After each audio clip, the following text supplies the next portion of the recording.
All right. Okay. Hey, everybody. Welcome back to 42 Days of Practice. This is day number 7. 7? 7. Lucky number. Yeah, it's a good number. My favorite. And we're going to talk about practice of relaxation of the body. Right. And at this point, I think we also want to talk a little bit about the first exercises that we did in contemplating what we want and why we want it and distilling our want into a symbol, because all of the exercises that we're doing now or that we're getting involved in may seem like they are not connected to that first exercise, but I just want to, if we can touch on that so before we get into it. Sure. Again, why do we do that first? So that we have a clear direction, we have a clear goal that we're going toward. And again, once we sort of rend that down to its essence, right, into a symbol, it's in our minds now, right? It's in our subconscious, so it's sort of percolating away. So even though we may not know why, how does this next step relate to that? Or, wow, they didn't bring up the symbol in this step. What do I do with that? It's like, you don't have to do anything with it. It's already in there. It's like inception, right? That's the seed that gets planted. And everything, your mind, your subconscious is going to build, we're building the structure around that, and it's going to fill the pieces in to make that come to fruition with that. As long as you have that first, that's why it's so important to put that down first, because you've got to have that goal. And once that's there, everything else that you do around that is just going to build this structure from all the pieces, all the little pieces of information that seem disjointed, or maybe there's a slight connection there that you can sort of figure out, but it's not totally clear to you. But don't worry, your subconscious will put it together. And as it does, with that focus, it's going to build on that. And again, sort of distill it out more and more and more and sort of add to it as we go along. And we have that powerful why for continuing to go through all the practices. Absolutely. Yeah. Absolutely. And we can keep adding to that. If something else comes up, why I want this, it's like, we're going to write that down, add it to your list. It doesn't mean that list is completely finished. It doesn't have to be completely finished. I mean, you should have a good working understanding of why you want what you want, but it doesn't mean that it has to be done in one sitting, right? And traditionally, it could literally go on for months, and sometimes, or at least for weeks, right? So you're listing all of these things out in minutia, right? So it's like, again, getting more and more clear on why you want something is incredibly important for your subconscious to sort of build this superstructure around it so that it can be filled in with all the little bits of information that you're getting and how to produce the effect that you want, to have the mechanism to produce it, right? So, but it's not always clear why. Yeah. The wand chooses the wizard, right? So it's like, it's not always clear why, but in the end, you'll see that it does come together and that all of these little pieces start to make more sense and you start to see these little connections. But it's not because I'm so brilliant that I'm making these connections. It's literally because your subconscious is putting it in a structure that it becomes more apparent. First, it's just bits of information, and hopefully you're doing it, right? Because if there is a difficult part of this, it's not even, suspending your disbelief. It's doing the practice. If you're doing it every day, this little tiny bits, that's the hard part. It's, making it important. Is this want, is this desire important to you? How important is it to you? It's like if somebody said, you can have what you want, but you need to skip one meal every day. Is it that important to you? On day 8, is it that important to you? Or do you really just want to have lunch? Screw the want. It doesn't matter anymore. It's like, then we can say, for whatever reason, no slam, no anything, but just what it is, right? So at that point, you can say, my body actually controls my mind. My body controls my existence, right? My body controls my environment, because I can't mentally resist or, will myself to skip lunch even if I have this great desire that I want to have. So my body forcing me, I'm so hungry. Do you really think you're going to die? I mean, if we put it in, logic and reason, right? If we rend it back to those points, do you think you're going to die by not having lunch? Well, if you're not diabetic or you don't have some condition where you have to do that, and of course I'm using it as an example, right? So, right. Then, logically we can say, no, I'm not going to die from not having lunch. People don't eat for days. In other places that are less fortunate, right? They don't eat for extended periods of time, and they're not dying, right away. So it's like, that's the whole thing, right? So again, that, desire of the body is overwhelming the mind, and it's taking control. And a lot of times that's what happens when we decide ahead of time we're going to make time to do a practice for 10 or 20 minutes, but then, I'm tired, or I've got a headache, and the body will pull out all the stops, believe me, right, to get you to not do it. To take you out offline. It literally is the animal mind, to say like, no, you're mine. It's like, I control you. Right. It's like, I need to have this, or I want this, so I'm going to have it, and I'm going to get you to do that. It's like, I've got a headache, I've got a pain, I'm so tired I can't get out of bed, I'm so, I'm so, it forces your mind, the mind becomes the slave of the body. Right, and this is the essence of this practice that we're talking about, of relaxation. Absolutely. Yeah, so... It's how to turn it around and start to get inroads, get your toe in the door of that process and say, oh, really? Right. It's funny, I remember when I was first starting to meditate, and I was speaking to an advanced practitioner, who I thought was an advanced practitioner of meditation, and I remember him saying to me, a lot of people are going to tell you that meditation is about relaxation. It's not about relaxation, it's about focus, and I was like, oh, okay, and then I met you, and you were like, it's all about relaxation. and it's funny because, But finish that. Yeah, because relaxation equates to focus. Right. But I didn't have, until I started learning from you, I didn't have that equation in my mind. And a lot of times I think when we think of relaxation, we think of day at the spa. Right. Or taking a nap, or right, whatever, or just being, whatever. Right. So, but I think it's important to make that link of understanding how does relaxation of the body equate to mental focus and, control of the body with the mind. Right. You would think that something like relaxation, something that people crave, they want to rest, right? Yeah. But rest and relaxation are two different things. It's like if I'm walking or running or doing some exercise, right, I might find a bench because I need a rest. But that's not relaxation. Relaxation is literally relaxing the bonds between the mental and the physical bodies. Right? It's relaxing those bonds. It's making them more, that not so tightly bonded together, right? So it's making it more amorphous. It's not quite as solid as it normally would be. And when you do that, the body starts to freak out a little bit because there's less control, right? The more distance we have, the less control we have, right? Or at least feel, right? So if I have a dog on a short leash, that means more control. If I give the dog its lead, or I give the horse its head, it can run wild.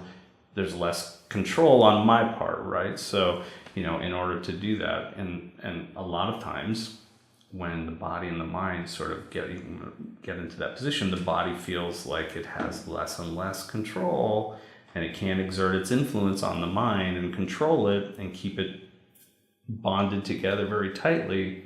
It starts to freak out a little bit, and its initial freaking out is like, oh, okay, let's make you uncomfortable, let's make you shift around, let's make you eat this thing or have this thing or smoke this stuff or do whatever, or be more tense. Let's get let's get those brain chemicals and those feelings going that let you know that, we're here, we're in this sensory place, in this physical location. And do you think that this is why in a lot of the traditional practices or religions, you see a lot of, people saying, be abstinent from sex, or, fasting and things like that, and this kind of like bashing of like the animal instincts of the body? Yeah, I think it's sort of an overreaction, and probably because, during the time when that first started coming up, it was sort of, people were less educated. They didn't have quite the understanding that they do now. And so again, let's just say in general, a little less evolved than now. Not a lot, but a little. Okay. So, and of course those things became, in their most extreme sense, they became perversions of the practice, right? They became, scarification of the body. They became, all kinds of, outcroppings of those types of things. Initially it was sort of a good idea, but in the end it turned out to be something perverse. Again, taken to its extreme. Right? So losing track of why we're doing it to begin with. It's really just to make sure that we're, sort of putting the hierarchy in the right order, right? The mind controls the body. The mind is the supreme element that we're looking to enhance and have a relationship with. And the body's a vessel. It's just something that is a container that carries us around. It's a great container, right? It's the perfect container to carry us around in this reality, this physical reality, this environment, right? So it's like having the best submarine underwater, right? It's able to get, fresh air and produce its own air, I believe. And so, and it can, do all these things, and you can see and you can hear and you can, you have sonar and, just everything that we can think of. It can travel for maybe years in that environment and be okay and be self-contained, right? So, this vessel is like that as well. It's the perfect vessel to move around in this environment, but it's containing the mind, the essence of us. So, and a lot of times, it's we may have an intellectual idea that we are that essence of awareness, but the way that we truly feel when we're moving around in our daily life is completely unified with the body. Oh yeah. The body becomes the mind, right? Most of those programs, again, we go back, that 95% of the programs are just unconscious. It's just physical doing. Subconscious programs. Yeah, I just eat because it's time to eat, not because I'm hungry. I just do this because it's time to do. It's because it's the in body the program. It's just time to do it just the body says, "Oh, I want this. I want to do this. I want to be over here. I'm hot. I'm cold. I'm this. I'm that. It's like, on one level, it is an indicator to be comfortable, but at another level, it's like it's control. So, can I distance myself and sort of rearrange that hierarchy back to where it would be good for us to be able to do the work? Yeah, right? And essential for these types of practices. Absolutely. I mean, it's not to say how much torture can I take, but on some level, yes, you do have to be a little stoic. You don't have to sleep on a stone, but, you do have to sort of, when you're tired, get up. When you have a headache, still do the work. When you do, see how much you can, again, put the body under control, which, you have to have, in my opinion, and that of many others, and it really is sort of pushed to the side, but you have to have a physical practice. You have to have something that conditions the body. I don't care what it is. I mean, it's ideal if you have something that combines breathing and physical activity and energizes the body as well as physically conditions the body, but you need to keep this vessel in good working order. I guarantee you will not be able to do this work at the level that we're talking about if your physical body cannot take the stressors of this existence. It's not even just this existence.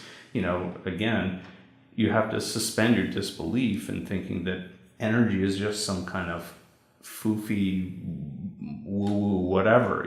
It's just like electricity. The body becomes a cable that can't take the impedance. You can't plug a hairdryer directly into a hydroelectric plant. It won't just burn out, it'll explode. Right. And yet you're going to, I don't want to say dabble, but you're going to invoke forces and do exercises that push energy through your body, through those channels. If they're impeded in any way, shape, or form, you're going to have that resistance, that sort of pushback from that when it hits the wall, right? So this conduit has to be cleaned on a regular basis and broadened, right? We want it to be a cable that can carry a much larger flow of that energy without that impedance being involved. That's really, why the physical practice is so important. Yeah. Just as an aside from the relaxation, right. Sort of the counterpoint to that. And I was just going to say, it's pretty easy to understand how physical exercise or, let's say yoga or qigong might help to expand and keep those channels open, or a healthy diet or cleansing or fasting. But how does relaxation make you more, allow more energy to pass through you unimpeded? How does that work? Right, because physically we're relaxing the muscles, right? So it's like, again, and if we don't know what that is and people don't have experience with it, for those people that don't have experience with it, it's very simple to figure out. It's like we can just make, tense with your fist, make your fist as tight as you can, and you say tense. And then you say relax, and you relax the hand as much as possible. And then you go to the next part and you forearm, your forearm tense, and the forearm's tense, and then you say relax, and you relax. And notice the difference between the two things. It seems so ridiculously obvious, but if you're not used to doing it, it's going to give your body the idea. It's training it from a low level. It's training it to respond to those thoughts that are then spoken and produce a result, right? So we have those three levels again: the thoughts, the words, and the deeds, right? So you're thinking it first. You have to have the thought to make it tense. Somebody's telling you, still you have to have the thought. Oh, you said to make tense, so I'm going to make tense. That's a thought first, right? And then you say it, make tense, and you tense your fist, and the physical action comes after that, right? So, and then I'm telling it, have the thought, oh, now I should relax it. Say relax, and it relaxes. So again, the thoughts, words, and the deeds. So you're getting used to doing this combination and getting used to your body taking even a basic command from your mind.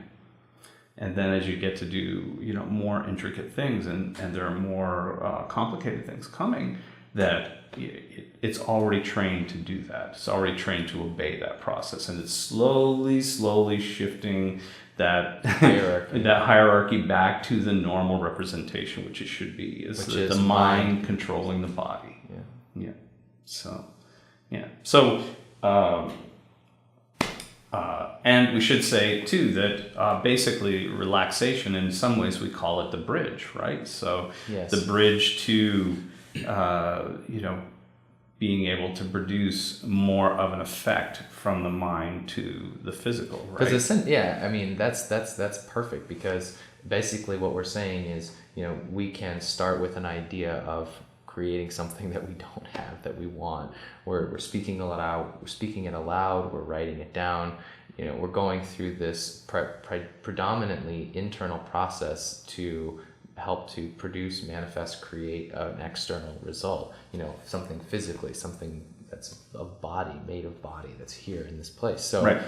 So you're basically saying doing it, starting with this physical container, is a great way to start to make that link, or start to make that the bridge. The bridge, right? And we often call it the bridge. The relaxation is the bridge between the mental and the physical, right? So the more I can relax, like the way it was presented to me originally was that when you first start to relax, you're making sort of just this flimsy kind of string bridge. And is the bridge from the internal to the external, from the mental to the physical, from the imaginal to the actual, or at least to the the elemental, the physical reality, right? So from the mental aspect, or from the absolute, the place of pure potential, into a physical manifestation or a physical creation. It's all of those things. Okay. We can think of them in all of those levels. Whatever's most comfortable for people to start with, that's great.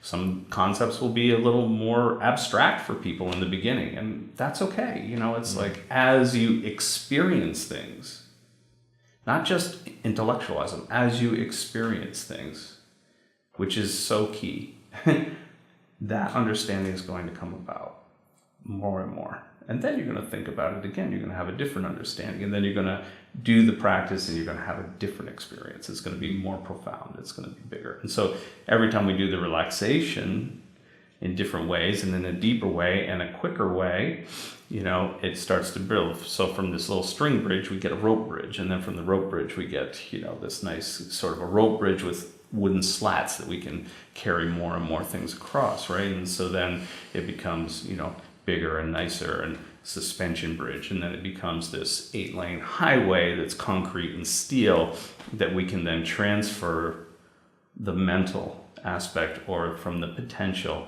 we can carry across whatever it is that we want to the physical realm here. But until we have that sort of profound relaxation, where not just your physical tactile senses offline, but all of your senses are offline. Visual sense is gone, auditory sense is gone, sense of smell, sense of taste. All of the senses are gone. They don't exist. You don't have a reference point for them, but your mind is awake and aware. This is profound relaxation. And from that point, many things are possible. We can move back and forth across that. That's producing that 8-lane highway bridge. So each time we do it, we get better and better at it, and it becomes quicker and quicker. So, but it's important to start from someplace. We have to start somewhere, right? So if you've never had relaxation before, or you've never done it before, or you've never consciously tried to do it, or you've done it and it's only gotten you so far, and you think that taking 4 deep cleansing breaths is relaxation, it may be to some degree, but it's not where we're going. We want to go way beyond that point, right? So, and we start by having a mental command and having the physical body obey that command. So it works on so many levels that's going to help you as time goes on. So the point of the relaxation exercise again at this stage would be to, get in your position, your back straight, whether it's sitting or lying down or reclined. Yeah, the back straight is really the key point, but being able to relax the body in that position.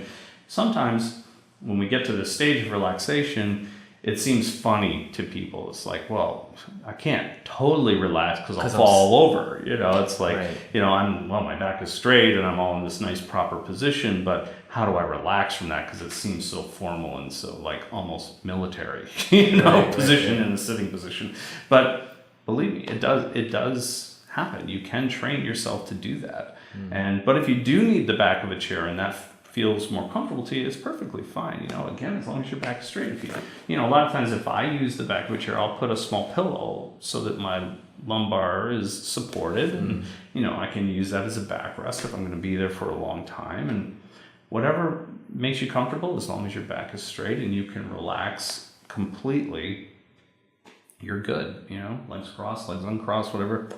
They all do a little bit different things, right? But it's like, because every configuration that you make with your body, you want to go through all the mudras and kinjas and, they do change your energy because we're energetic creatures, right? But, if I'm just going to relax, sort of just this open position is very good. But if you're used to doing it in a cross-legged position or a lotus position or whatever, do what's comfortable for you. Do what you're used to, because that's going to be the easiest. And right now we're just looking at producing a result in a very short period of time. And believe me, 42 days is a pretty short period of time.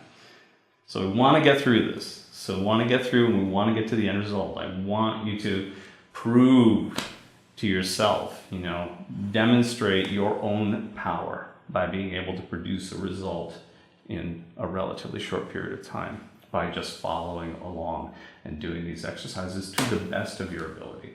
So relax the way that's most comfortable to you, right? So that's the most important part. Get to that relaxation. So again, I'm just sitting, and like the observation that we did, observing our mental thoughts, observing our minds, right? It's very much akin to that on a physical sensation, right? So I'm closing my eyes, I'm staying in this position, and I'm relaxing my body as much as I can, just sort of shifting around for a minute, breathing, whatever breathing you want to do. If you want to do deep breathing, do deep breathing. If you want to do regular breathing, do regular breathing. At this point, we'll get to the breathing. Okay, so don't make it too complex, because the more complex you make it, there's more resistance for you to have. Right. So make it simple. Go through it step by step. The more things you change, the more resistance, the more the body feels and the conscious mind feels like, whoa, what's going on here? Right. I don't like this. Right. This is unfamiliar, meaning, to the body, I'm going to make it uncomfortable. And when you're uncomfortable, you're going to shift. So it's going to push you. Being hungry is uncomfortable because it's unfamiliar. Most people aren't hungry all day long. So, Right. So the whole idea is, again, don't change too many things at once, because it will be so unfamiliar. It'll be throwing you into the unknown, which will be so uncomfortable for you that you'll recoil, and your body will really try to push you out of that place, because it needs to be in this anchor of what it's known for so many years and been indoctrinated to, right? So this is comfortable, this is familiar, this is what I know. So a little bit at a time is good. So I'm closing my eyes, and I'm just observing my body. That's all. Instead of observing my thoughts, I'm just observing my body. And I'm just making note of all of those things. And as I do, just like you did with observing the mind, you're going to say, I feel the warmth of my hand, on my legs or on my thighs, on my knees, wherever they're comfortably placed. Then you let that go. Just let it go. And you're looking for the next thing. You're observing. So I feel a little tension near my right eye. I just acknowledge it and let it go. Then I go to the next thing. And I just keep going around like that. And I have my timer. I set it for 5 minutes, 10 minutes. Do for 5 minutes first. Do for a shorter time first. Right. Feel like I had one teacher that used to say, the best training is a training where you do it and it ends and you feel like you could do more, but you don't. Because it makes you want to come back to it. There's much less resistance the next day. It's sort of like, you remember how good that felt, or like you accomplished something and it's like, I want to do more. And it's like, but you don't. You resist. It's sort of like baiting something, that's like, so you want to come and do this some more. Okay, it's like, no, come back tomorrow. It's like, that's enough for now. It's right. But I want another hot fudge sundae. It's like, no, that's enough for now, tomorrow. So it's like, it's the same thing. So, we can use all of these easy techniques that we understand from other areas and use it to help us do the training that we want to do, to, basically to produce the effect that we want. The body is fantastic with creating and understanding, things that it can associate other things to. So once I do that, so that's why, like we had said before, like lying down, that's the position we associate with sleeping. So it's going to be much easier for you to fall asleep in a lying down position than it would be in a sitting up position. It's much easier maybe in a reclining position. A lot of people fall asleep in their recliners, right? So they sort of in this reclined position. It's halfway between bed and and sitting up straight. But it's more difficult, let's say. Maybe not impossible, but more difficult to sit in an upright, attentive position and fall asleep. You're sort of engaged at that point, right? Yeah. So that's I'm just thinking of like being in high school and like. Right. Yeah. Doing the head bob, of course. And so that's the Resting same your thing. head on the desk. Like, no, Yeah, I'm still awake. I'm still awake. Yeah, I'm just listening to you. Yeah. I'm just trying to focus. Yeah.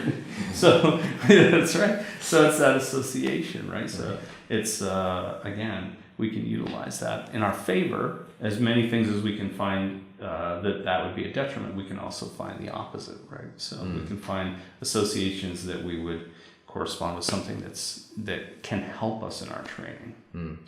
So that's what we're going to do. We're just this first day, we're going to, just observe the body, observe the physical body, The physical sensations. the physical sensations in the body, and just sort of note them. And it's like I say them. I acknowledge them and I let them go. I acknowledge them and I let them go. Whether it's an itch or a tickle or a pain or oh, my back doesn't feel so good. I'm not used to doing this. There's a little something going on there. I just acknowledge it mentally and then I let it go. Acknowledge it, let it go.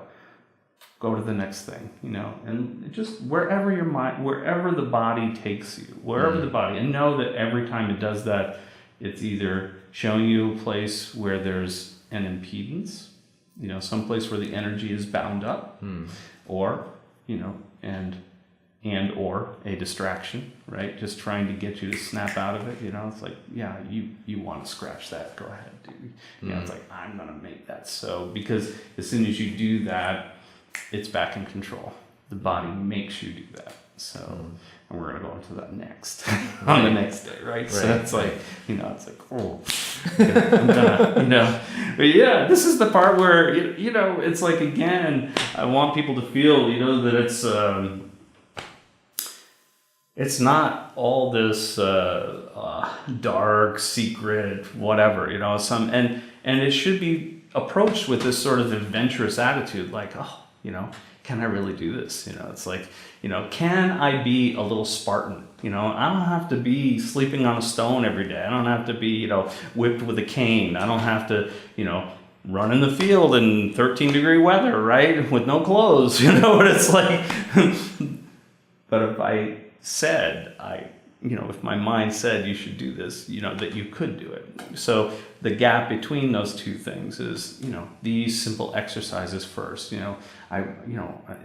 an adventure, it's like, I'm looking forward to it, like, oh, what's this guy going to bring up next? It's like, can I do it? It's like a game in a way, let's associate it with something that's like that, Can I pull the next block out of, the Jenga without making it fall over, So can I do this next thing? And what's it going to what kind of ability is it going to give me? All moving more toward the mind controlling the body and the mind entering that state of pure potential where then I can ground, something that I want, create something that I want in this physical reality.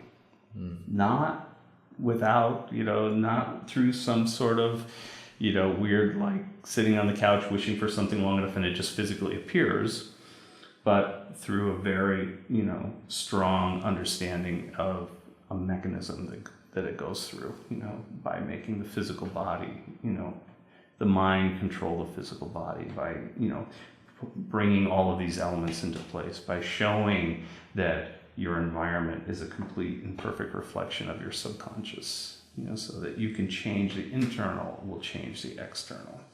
And then we have to grab a hold of those opportunities that come up for us and produce those things that we want. It's not about just asking and getting, it's about, how give me the ability to produce this. It's not a vending machine. It's not a cosmic vending machine. It's literally, how do I produce this? Give me the ability. People say it all the time, give me a chance. Give me a chance and I will prove to you that I'm a good worker, or I will prove to you that I can do this job. Here you go. Here's your chance. It's like, prove it to me. Don't prove it to me. Prove it to yourself that you can do this. And you can create something with these tools. You can create what you want. And this is one of those aspects. We need to be able to disengage that physical body so our mind is available to, kind of move into a different state, to feel that it's in control, to feel that it has, it can soar to the heights of whatever we need. It can enter into that place of pure potential. And then with that 8-lane highway superstructure bridge, bring it back to the physical and ground it here with something material. Yeah. And that's it. So that's the start. Yeah, and that feeling of control and therefore also safety, that you can go to those more expansive states and come back to what you're used to without that knee-jerk fear reaction. response. Yeah, I mean the startle response basically. Right. And the physical body will, like I said, it's got more tricks up its sleeve than people even realize. It'll get you. It'll get you. It literally is tricking you all day long. 90% of the time, we're running on automatic programs that the body has put into place, and you're just unconsciously running through the same thing over and over. Same thoughts, same emotions, same physical responses, and on and on and on. And so if you have 5 to 10% of different thoughts in a day, they go by the wayside. Right. It's flights of fancy, it's daydreaming, it's this, it's that. Nothing ever gets done because 90% of your energy is going toward automatic programs that are running in the background constantly. What it's been doing. It's a pattern, it's hypnotic rhythm. And so how do we extricate ourselves from this? Slowly but surely. Because make haste slowly. Because it will have that whiplash effect, and will really, it's not that stuff doesn't get stirred up anyway, but in this case, if you do it too dramatically,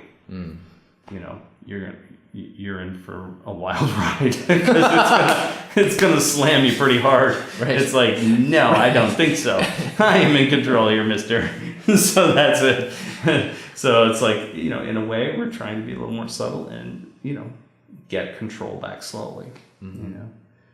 That's it.